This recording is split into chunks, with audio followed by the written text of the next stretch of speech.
Bienvenue dans cette nouvelle édition du QG Week-end, sommaire de l'actualité. Manifestation en Centrafrique vendredi du bloc BRDC qui rassemble les principaux leaders de l'opposition. Un rassemblement pacifique pour dénoncer le projet de nouvelle constitution qui sera soumis à référendum fin juillet. La réforme pourrait permettre à l'actuel président de la République, Faustin Archange Touadéra, de briguer un troisième mandat. Sculpture, valorisation du textile et du bois, des artisans exposent au marché des arts de Cotonou au Bénin. Le Burkina Faso se dote d'un comité national chargé d'encadrer la préparation de l'équipe nationale de football pour la Coupe d'Afrique des Nations qui démarre en janvier 2024 en Côte d'Ivoire.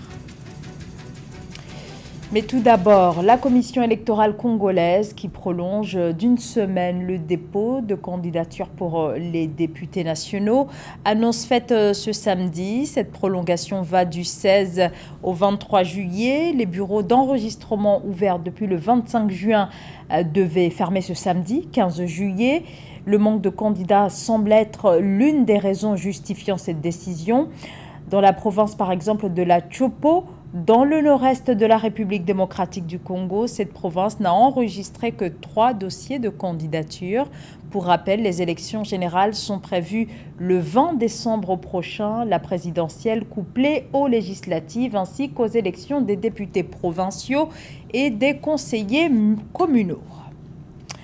En Centrafrique, la campagne pour le référendum constitutionnel a été officiellement lancée ce samedi 15 juillet à Bangui par le chef de l'État Faustin Archange Touadéra.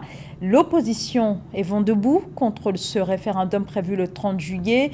C'est ainsi que vendredi, l'opposition qui accuse le président sortant de chercher à travers cette réforme à briguer un troisième mandat a manifesté dans les rues de la capitale le 14 juillet malgré l'interdiction et les mises en garde du gouvernement. Samantha Saberou Saboubanga.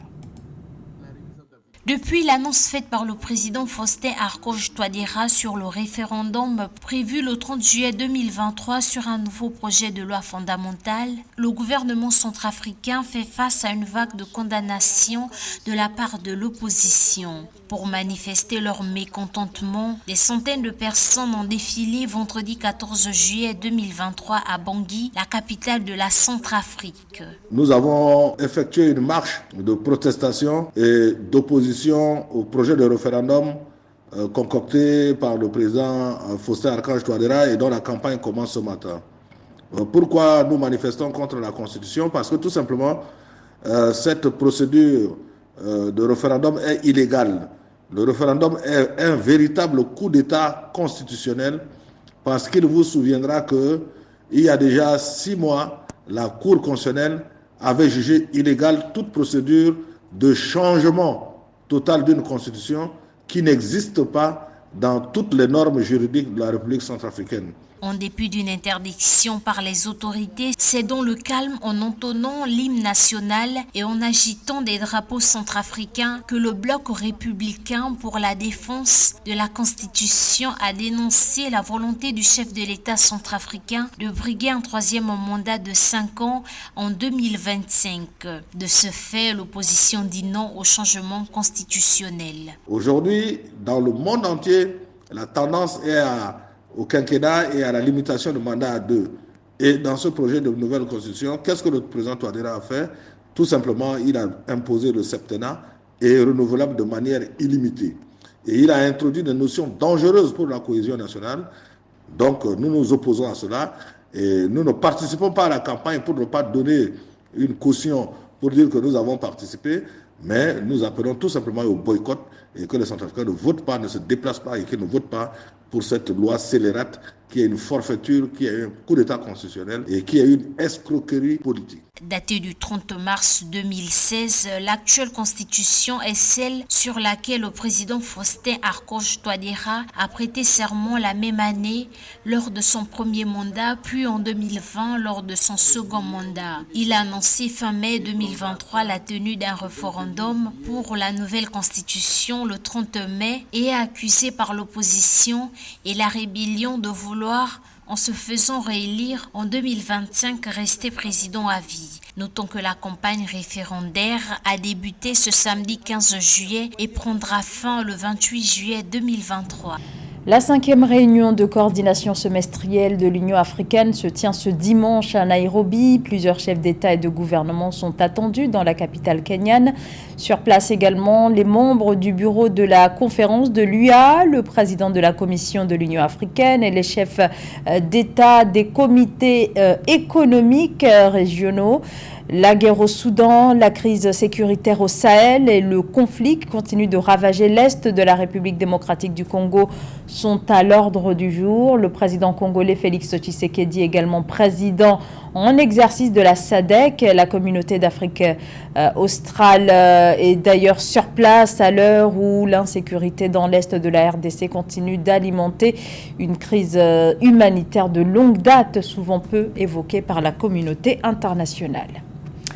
Alors que des centaines de migrants originaires d'Afrique subsaharienne se trouvent toujours en situation très précaire dans une zone désertique dans le sud de la Tunisie, après avoir été chassés ces derniers jours de la ville de Sfax sur fond de vives tensions avec la population locale qui réclamait leur départ, le chef de l'État, Kais Saied, a présidé ce vendredi une réunion du Conseil supérieur de la Sûreté nationale, une réunion qui s'est penchée sur les questions liées aux migrants présents en Tunisie. Je vous propose d'écouter le président tunisien. Il ne s'agit pas de migration régulière, mais de migration forcée et organisée par certaines parties. Elle est encadrée par des réseaux criminels de trafic d'êtres humains et d'organes, qui visent non seulement à s'enrichir, mais aussi à déstabiliser le pays. Je le répète, nous sommes des Africains et nous sommes fiers de notre identité africaine. Mais nous refusons d'être une terre de transit ou une terre d'accueil. Malgré nos moyens limités, les migrants trouvent en Tunisie ce qu'ils ne risquent pas de trouver ailleurs, en termes d'accueil et de prise en charge. Et ce, grâce aux efforts du Croissant Rouge, du peuple et de l'armée, ainsi que tous les services de l'État, et en l'absence totale des organisations internationales qui ne sont intervenues qu'à travers les médias. Focus maintenant sur le plan Sénégal émergent, un plan engagé depuis 2014 par le président de la République Macky Sall qui vise l'émergence d'ici à 2035. Le plan Sénégal émergent, un plan pensé sur 20 ans avec des objectifs bien précis, un taux annuel de croissance du PIB de 7 à 8% et l'émergence du pays, on l'a dit, en 2035. Pour y parvenir, le gouvernement mise notamment sur les partenariats publics-privés. Tchekomar Kamara. Pour accélérer le processus de développement, le Sénégal a mis en œuvre le plan Sénégal émergent PSE et les plans d'action prioritaires 2014-2018 couvrant la période 2014-2035 et 27 projets phares. Le PSE vise une croissance annuelle d'au moins 7% pour contribuer à l'objectif du président Macky Sall d'éliminer le chômage et de créer ainsi 500 000 emplois pendant son mandat. Durant les 11-12 années de la magistrature du président, le Sénégal a connu un taux de croissance moyen de 6%. En 2023, nous attendons un taux de croissance entre 8 et 10%. Le taux de croissance, qui est la capacité de l'économie à grandir, à croître, montre qu'effectivement, tous les investissements qui ont été faits par le président Macky Sall ont permis d'enclencher la prospérité du Sénégal. Le Sénégal possède une vaste expérience des partenariats publics-privés et a mené à bien de nombreux projets dans plusieurs secteurs porteurs d'emplois. Le Sénégal est et restera un pays open to business sur la voie tracée par son Excellence M. Macky Sall, président de la République. L'ambition collective qui nous amène est d'exploiter la stabilité politique du pays, son bon niveau de capital humain, ses dotations en ressources naturelles et son positionnement géographique enviable entre l'Europe, l'Amérique et l'Asie pour faire du Sénégal, dans un futur proche, une porte d'entrée incontestable pour les investisseurs internationaux en Afrique. Dans ce contexte, le Sénégal est déterminé à mieux utiliser les partenariats publics-privés pour mettre en œuvre des projets inscrits au PSE dont les coûts totaux sont estimés à plus de 1 587 millions de francs CFA. Avec les autorités, nous allons créer un hub financier pour toute la région qui pourrait effectivement structurer les financements qui vont faire que les produits qui vont rentrer dans la ZLECA pourront être transformés ici au Sénégal, structurés pour que notre économie, à partir du Sénégal, puisse s'étendre jusqu'au fin fond de l'Afrique. Parmi les différents projets qui devraient propulser l'économie, le développement des infrastructures, le port de Ndayane acté en 2022, ainsi que les premières phases des champs offshore de gaz et de pétrole prévus à fin 2023, devraient être les moteurs d'une croissance vigoureuse. Le marché des arts de Cotonou accueille des artisans. Ceux-ci sont acceptés dans ce lieu dans le cadre de la rénovation du centre de promotion de l'artisanat de Cotonou. Sur ce site, les artisans peuvent montrer leur savoir-faire, leur création puise leurs racines dans le patrimoine culturel africain, mais aussi dans le quotidien de ces créateurs aux talents souvent très remarqués. Reportage de notre correspondant au Bénin, Lefti Ounou. Installés sur ce site provisoire intitulé Marché des Arts de Cotonou à Gbégamin, les artisans béninois s'investissent pour sauvegarder leurs activités. Le marché des arts de Cotonou s'étale sur près d'1 kilomètre et abrite environ 250 boutiques appartenant à des commerçants d'œuvres d'art et des artisans. Différents types d'objets sont exposés par ses occupants. Entre autres, on retrouve des sculptures en bois, des vêtements en textile, des accessoires en batik, des objets de décoration, des ustensiles de cuisine en bois, des présences symboliques liées au patrimoine culturel du pays et du panthéon vaudou. Je voulais faire une surprise à un proche qui fête d'ailleurs son anniversaire. C'est pourquoi je suis passé par ici. Le prix est abordable parce que c'est rien qu'avec la nature.